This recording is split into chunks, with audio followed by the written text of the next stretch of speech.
السلام علیکم ورحمۃ اللہ وبرکاتہ۔ مبسملاً حامداً و مصلیاً۔ معزز طلبہ کرام، درس بلاغت کا دوسرا سبق لے کر آپ کی خدمت میں حاضر ہیں۔ اس سے پہلے سبق میں آپ حضرات نے پڑھا تھا کہ فصاحت کا لغوی معنی کیا ہے، فصاحت کی قسمیں، پھر ان قسموں میں فصاحت کلمہ کا مطلب کیا ہے،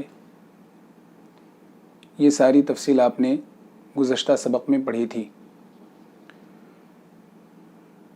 فصاحت کلمہ میں آپ نے پڑھا تھا کہ کوئی بھی کلمہ اس وقت فصیح ہوتا ہے جب کہ وہ 3 عیبوں سے خالی ہو۔ نمبر 1، تنافر حروف سے خالی ہو، نمبر 2، مخالفت قیاس سے خالی ہو، اور نمبر 3، غرابت سے خالی ہو۔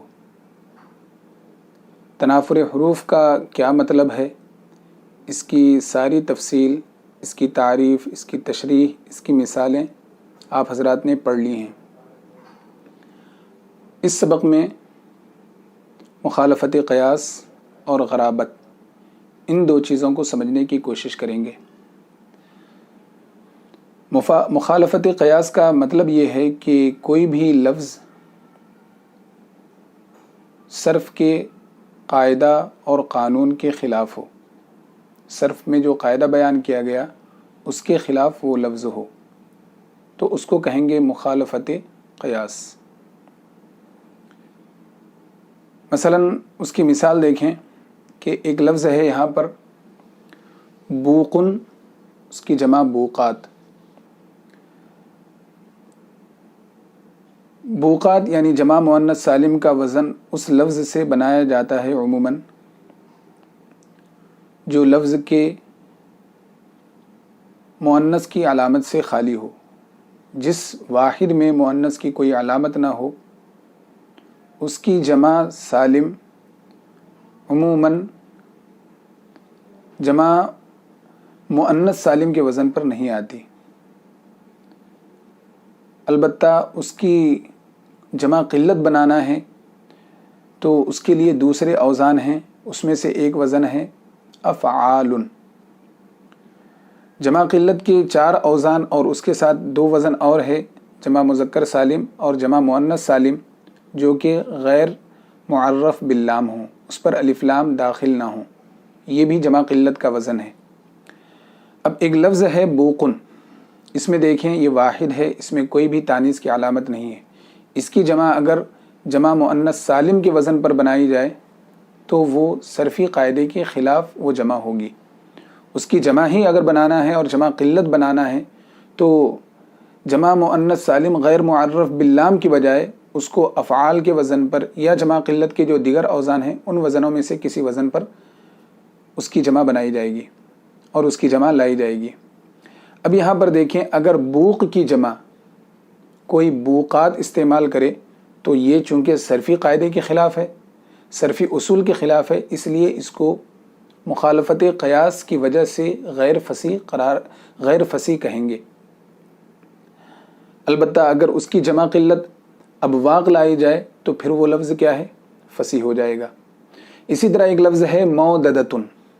موددتن صرف کے اندر ایک قاعدہ ہے کہ مضاعف کے بیان میں کہ 2 حرف ایک جنس کے ایک جگہ جمع ہوں، دونوں متحرک ہو اور پہلے کا ما قبل ساکن ہو تو پہلے متحرک حرف کی حرکت نقل کر کے ما قبل کو دیتے ہیں اور پہلے حرف کو دوسرے میں ادغام کر دیتے ہیں۔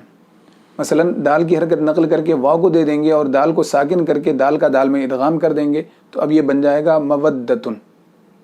ٹھیک ہے، یہ 2 الفاظ ہیں، دونوں میں دیکھیں کہ وہ لفظ جو کہ واحد میں جس میں مؤنث کی علامت نہ ہو اس کی اگر جمع قلت بنانا ہے تو اس کی جمع قلت جمع مؤنث سالم غیر معرف باللام کے وزن پر نہیں آتی ہے، لیکن اس وزن پر یہاں پر اگر ہم بنائیں تو اس کو مخالفت قیاس کی وجہ سے غیر فصیح کہا جائے گا۔ اسی طرح مودتن کو اگر ہم موددتن لفظ لے کر آئیں اور ہم موددتن ہی پڑھیں تو اس کو بھی غیر فصیح کہیں گے، کیونکہ اس کے اندر جو صرف کا قاعدہ ہے وہ قاعدہ جاری نہیں ہوا، وہ قاعدہ نافذ نہیں ہوا، لہٰذا یہ لفظ بھی کیا ہوگا؟ غیر فصیح قرار پائے گا۔ ٹھیک ہے، اب آپ یہاں پر دیکھیں اس کی مثالیں اور اس کی تعریف۔ وَمُخَالَفَةُ الْقِيَاسِ کون الکلمتی غیر جاریۃ علی القانون الصرفی، مخالفت قیاس یہ ہے کہ کلمہ صرفی قانون پر جاری نہ ہو۔ مخالفت قیاس یہ ہے کہ کلمہ صرفی قانون پر جاری نہ ہو، مثلا جیسے کجمع بوق علی بوقات، جیسے بوق کی جمع بوقات کے وزن پر۔ تو یہ دیکھیے بوق کی جمع بوقات کے وزن پر صرفی قاعدے اور قانون کے خلاف ہونے کی وجہ سے یہ کلمہ کیا ہے؟ اس کے اندر مخالفت قیاس ہے، اور مخالفت قیاس کی بنیاد پر یہ کلمہ غیر فصیح ہے۔ فی قول المتنبی، یہ کہاں استعمال ہوا ہے اس کی مثال دے رہے ہیں کہ متنبی کے اس شعر میں۔ شعر کیا ہے دیکھیں، فَإِن يَكُ بَعْضُ النَّاسِ سَيْفًا لِدَوْلَةٍ فَفِي النَّاسِ بُوقَاتٌ لَهَا وَطَبُولُ۔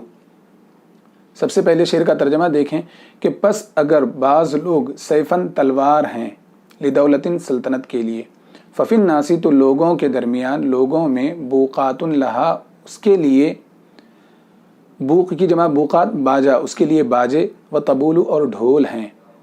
ٹھیک ہے، اس شعر کا پھر سے ترجمہ دیکھیں، اگر پس اگر بعض لوگ، تو اگر کچھ لوگ سلطنت کے لیے تلوار ہیں تو لوگوں میں سلطنت کے لیے باجے اور ڈھول ہیں، اس کے لیے باجے اور ڈھول ہیں۔ اس شعر کو لانے کا مقصد کیا ہے، اس میں محل استشہاد کیا ہے؟ یہ لفظ ہے کہ اس میں دیکھیں بوق کی جمع بوقات استعمال ہوئی ہے جو کہ غیر فصیح ہے۔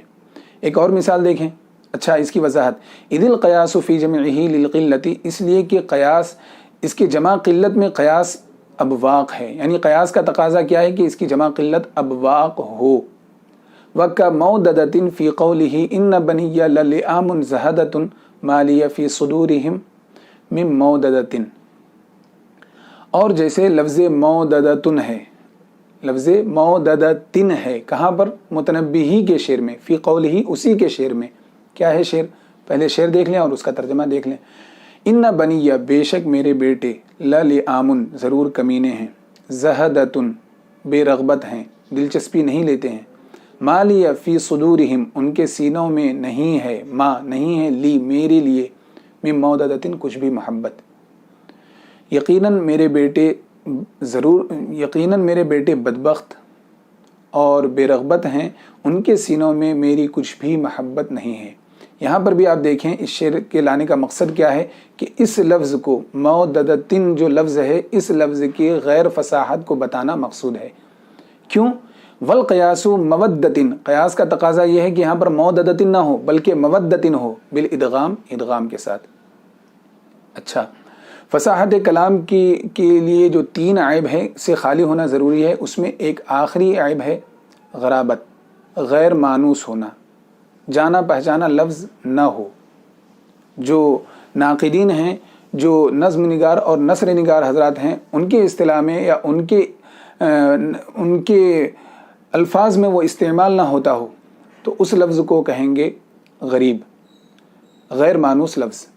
اب دیکھیں یہاں پر ایک مثال کہ مثلا کتاب کے اندر ہے تکأکأ، تکأکأ یہ اجتماع، جمع ہونے کے معنی میں استعمال ہوا ہے۔ تو تکأکأ کا معنی ان کے نزدیک جو اس کا معنی ہے وہ ظاہری نہیں، غیر مانوس معنی ہے، اس کا غیر مانوس لفظ ہے یہ، لہٰذا یہ بھی لفظ غریب ہو جائے گا، اور غرابت کی بنیاد پر اس کو بھی غیر فصیح قرار دیا جائے گا۔ اور بھی اس کی مثالیں ہیں، دیکھیے کتاب میں، والغرابۃ کون الکلمۃ غیر ظاہرۃ المعنی، غرابت یہ ہے کہ کلمہ ظاہر المعنی نہ ہو، کلمہ کا معنی ظاہر نہ ہو، جیسے تکأکأ جو اجتماع جمع ہونے کے معنی میں ہے، اور جیسے افرنقع جو انصرف کے معنی میں ہے، اور اطلخم جو اشتد سخت ہونے کے معنی میں ہے، انصرف واپس پلٹنا، واپس ہونا، اور اطلخم اشتد سخت ہونا۔ ٹھیک ہے، تو پوری بحث کا حاصل یہی ہے کہ کسی بھی کلمہ کے فصیح ہونے کے لیے ضروری ہے کہ وہ 3 عیب سے خالی ہو۔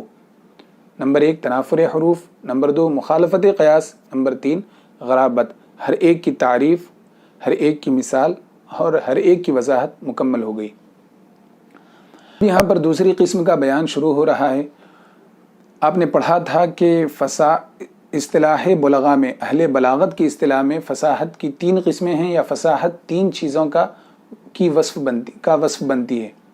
نمبر 1 کلام کا وصف، نمبر 2 کلمہ کا وصف، نمبر 3 متکلم کا وصف۔ یعنی یوں کہہ لیں کہ فصاحت کی 3 قسمیں ہیں: فصاحت کلمہ، فصاحت متکلم، اور فصاحت کلام اور فصاحت متکلم۔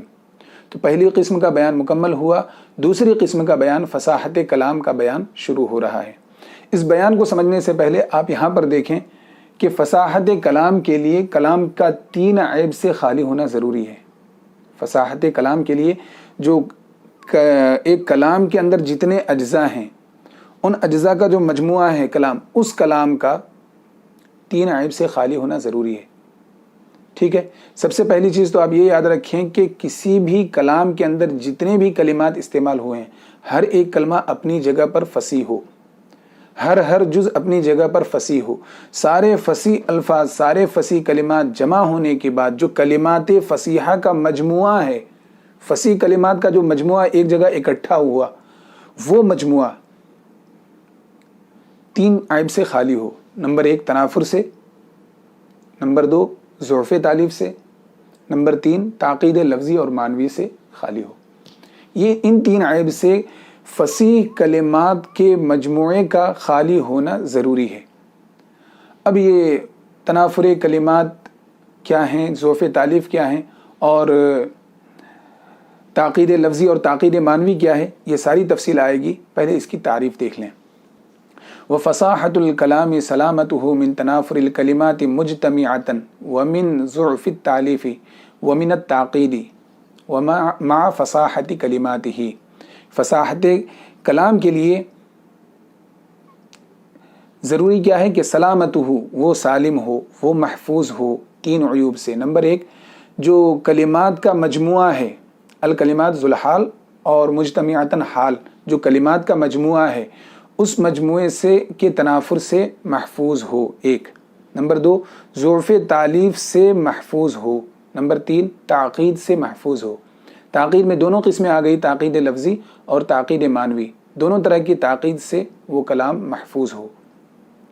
ساتھ ہی ساتھ مع فصاحت کلمات ہی، اس کے کلمات فصیح ہوں۔ ایک کلام کے اندر جتنے بھی اجزاء آئے ہیں، سارے اجزاء، ہر جز اپنی جگہ پر فصیح ہو۔ فصیح اجزاء جمع ہونے کے بعد جو فصیح اجزاء کا مجموعہ بنا، اس مجموعے کا 3 عیب سے خالی ہونا ضروری ہے: تنافر سے، ضعف تالیف سے اور تعقید لفظی اور معنوی سے۔ ٹھیک ہے، آج بس اتنا رہنے دیں، انشاءاللہ اس کے آگے پھر اگلے اسباق میں ہم پڑھیں گے۔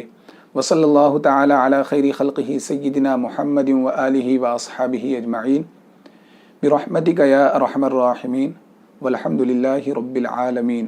السلام علیکم ورحمۃ اللہ وبرکاتہ۔